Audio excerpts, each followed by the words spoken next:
21 मार्च 2025 जागतिक वन दिवसाचे औचित्य साधून सामाजिक वनीकरण विभाग बुलढाणा व पर्यावरण मित्र मंडळ बुलढाणा यांनी भव्य सायकल रॅलीचे आयोजन केले होते।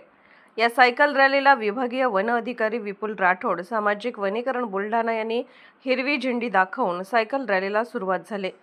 रॅली बुलढाणा शहरातून संगम चौक, जयस्तंभ चौक, स्टेट बँक चौक, विश्रामगृह व परत प्रशासकीय इमारत, सामाजिक वनीकरण बुलढाणा येथे सांगता झाले। या रॅलीमध्ये मित्र प्रदीप डांगे यांनी माकडाचा ड्रेस परिधान करून सगळ्यांचेच लक्ष वेधले। यावेळी पर्यावरण मित्र मंडळाने पर्यावरणपूरक घोषणा देऊन जनजागृती करण्याचा प्रयत्न केला।